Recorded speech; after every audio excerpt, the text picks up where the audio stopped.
Ал құтты болсын, ұлды болдыңыз. Рахмет. Кірсем бола ма? Әзірге кіруге болмайды. Жағдайлары қалай екен? Әйеліңізде және балаңызда жағдайы жақсы. Жақсы. Қатты көргім келіп тұр, шынымды айтсам. Жарайды, кіріңіз. Тек жалғыз өзіңіз кіріңіз. Рахмет.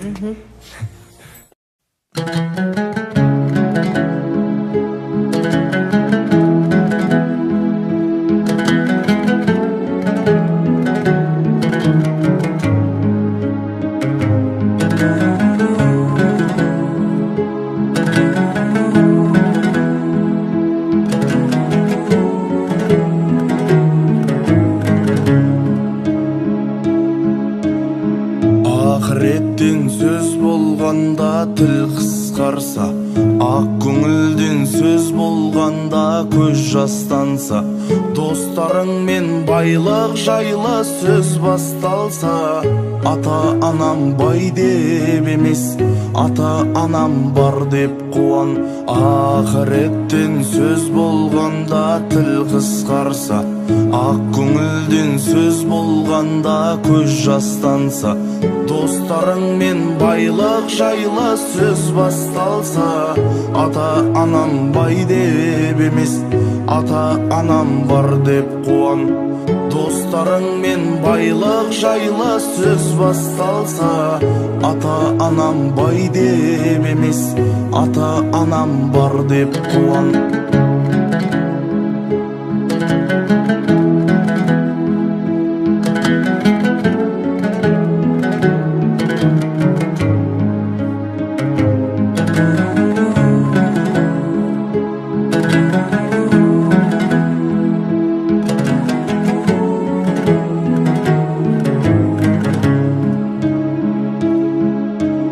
Болмағанды достарыңда болдыра алмас, анаңдай боп ешкім сені сүйеді алмас. Оның орнын мал дүниеңде толтыра алмас.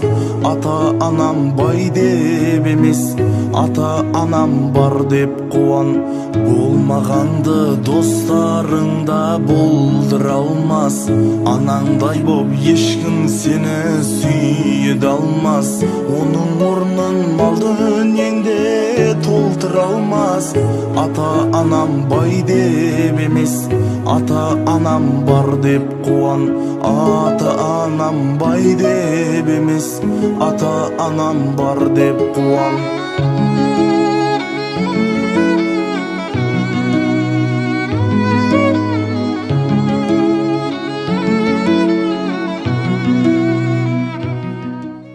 Бүгін менің әкем деген тақырыпта шығарма жазамыз. Сонда біз өз әкеміз туралы жазамыз ба? Әрине, әкелеріңді қалай жақсы көресіңдер, және де оның сендерге берген сыйлықтары туралы жазсаңдар да болады.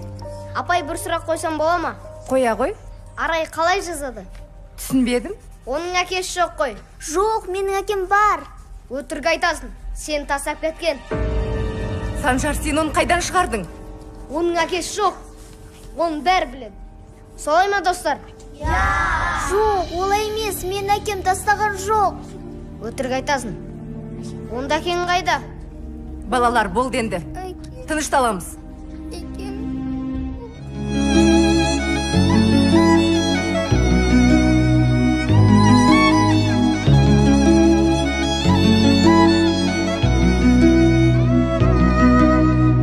Айналайын дүркіреген тойларыңнан, шығармаңдар ешқашанда ойларыңнан. Жан достарым келген үлкен үйлеріңнен. Ата-анам бай деп емес, ата-анам бар деп қуан. Ата-анам бай деп емес, ата-анам бар деп қуан.